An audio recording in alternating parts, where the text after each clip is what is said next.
menegaskan kalau kita punya loh bonus demografi. Kita generasi muda loh. Kita sebagai generasi muda harus bangkit. No, we don't need that. Once again, generasi muda, bonus demografi, dan masa depan Indonesia.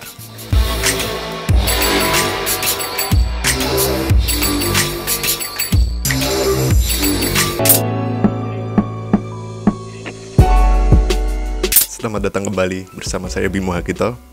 Jakarta keren untuk warga garis lurus. Baik, kalau kemarin Pak Gibran udah membuat video, lalu Ferry Irwandi juga udah bikin video dengan narasinya sendiri yang cukup kompleks ya menurut gue, karena itu versi panjang ya, ada berapa belas menit gitu. Nah, kali ini gue juga akan membuat video tapi versi pendeknya nih, dengan harapan teman-teman bisa mudah mengerti ya. Tapi kalau teman-teman cari yang versi kompleksnya, itu ada di channel Ferry Irwandi. Oke, what we will discuss today is generasi muda, bonus demografi, dan masa depan Indonesia. So, what's the meaning of generasi muda? Ya, generasi muda adalah mereka yang hari ini duduk di bangku sekolah, kuliah, dan mereka yang sedang masuk dalam dunia kerja. Bonus demografi biasa disebut dengan sebuah periode emas di mana penduduk yang berusia produktif itu lebih banyak daripada yang berusia non-produktif. Nah, usia produktif sendiri itu berapa, teman-teman? Mereka yang memiliki usia antara 15 sampai 64 tahun. Nah, di luar itu berarti dia termasuk dalam usia non-produktif. Nah, dari sini bisa diartikan kalau yang menanggung beban itu lebih banyak daripada yang ditanggung. Oke, kata-kata bonus di sini bukan sebagai jaminan ya, teman-teman. Ini bisa menjadi poin plus maupun bisa menjadi beban kalau generasi muda ini tidak bisa dikelola dengan baik oleh suatu negara. Sementara ini menjadi poin plus jika suatu generasi muda tersebut bisa membantu lompatan pembangunan sebuah negara. Nah, kalau kita bicara tentang masa depan Indonesia, ini sebenarnya bukan ditentukan oleh kekayaan alamnya, tapi seberapa bagus kualitas manusianya. For example, Singapura, yang deket-deket aja dari kita ya. Kekayaan alam apa yang mereka miliki? Tapi dia punya sumber daya manusia yang berkualitas tinggi, sehingga Singapura masuk dalam kategori negara maju. Nah, kalau kita bicara negara maju, ini berkaitan dengan pendapatan per kapita. Pendapatan per kapita negara maju seperti US atau Amerika dan Singapura itu udah menyentuh angka 65.000 US dollar. Sementara Indonesia berada di 5.000 US dollar. Ini tentu sangat jauh ya untuk bisa dikategorikan sebagai negara maju. Jadi kita masih di bawah banget nih. Mereka udah 65.000 ya US sama Singapura. Lalu Australia, kalau teman-teman tahu Australia, kenapa teman-teman kita yang kerja di Australia gajinya gede? Salah satunya karena pendapatan per kapita di sana juga tinggi. Di sana 61.000 US dollar. Nah, lalu berapa sih pendapatan per kapita suatu negara itu jika ingin dikatakan maju? Yakni apabila negara tersebut memiliki 12.000 US dollar minimal ya. Jadi kalau Indonesia 5.000 itu masih harus ngejar sekitar 7.000 lagi, dan itu butuh effort yang besar, teman-teman. Bukan sekedar motivasi seperti ini gitu ya. Perlu disertai dengan investasi yang tepat gitu, kayak pendidikan yang berkualitas, peningkatan akses terhadap teknologi, penguasaan keterampilan di abad 21, sehingga kita nggak ketinggalan sama China.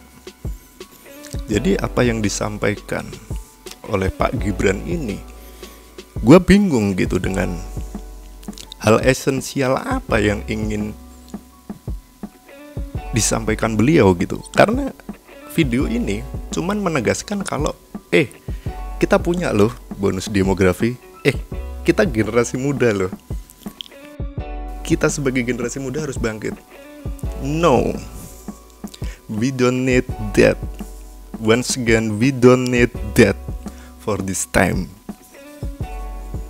Yang kita inginkan adalah your action, your support and facility. Buat anak-anak muda nih, buat generasi muda nih. Jadi bukan hanya semangat aja. Kita udah nggak butuh tuh semangat. Kita kerja setiap hari udah 9 to 5, 9 to 5, Senin sampai Jumat. Nggak kaya-kaya juga. Dan gini-gini aja gitu. Jadi harus ada sesuatu yang dirubah, yang didukung oleh support oleh pemerintah gitu. Kayak contoh nih, kebijakan yang dibuat oleh Bapak. Ini gua ngasih masukan. Makan bergizi gratis. Oke, tapi apa nggak lebih bagus kalau menurut gua adalah pendidikan gratis? Atau seenggaknya kalau nggak gratis, diperbanyak lagi beasiswanya. Atau kalau nggak SPP, buat yang membutuhkan itu dipotong 50%. For example, karena menurut opini gue, correct me if I'm wrong ya, semiskin-miskinnya orang di Indonesia itu masih bisa makan. Tapi banyak orang di luar sana yang gagal melanjutkan pendidikan hanya karena kemiskinan. Oke. Jadi ya gimana Bapak mau ngomong gitu, generasi muda bonus demografi, tapi pejabat Bapak sendiri aja, pejabat-pejabat itu kemarin ada yang bilang ketika negara kita sedang menghadapi isu Indonesia gelap yang pada kabur ke luar negeri, ada pejabat Bapak yang mengatakan kalau bisa jangan balik. What the, come on. Kita dukung kok gitu. Kita dukung Pak Gibran. Tapi ayo, apa action apa nih? Karena ini sebuah periode emas yang langka gitu. Oke, mungkin cukup sekian video kali ini ya teman-teman. So, apa ya? Perlu disertai dengan investasi yang tepat gitu, kayak pendidikan yang berkualitas, peningkatan akses terhadap teknologi, penguasaan keterampilan di abad 21, sehingga kita nggak ketinggalan sama China. Di China anak-anak SMP, SMA udah pada bikin robot, gitu kan Pak. Sekarang gini aja deh, kayak Pak Gibran suka main PUBG Mobile, aku lihat dulu ya. PUBG Mobile itu buatan mana Pak? PUBG Mobile itu dibuat oleh Tencent di Tiongkok. Ya, itu udah di-download dan dimainkan oleh lebih dari 100 juta manusia. Gila kan China? Oke, mungkin cukup sekian. Semoga sehat selalu, sampai ketemu di video selanjutnya. Peace.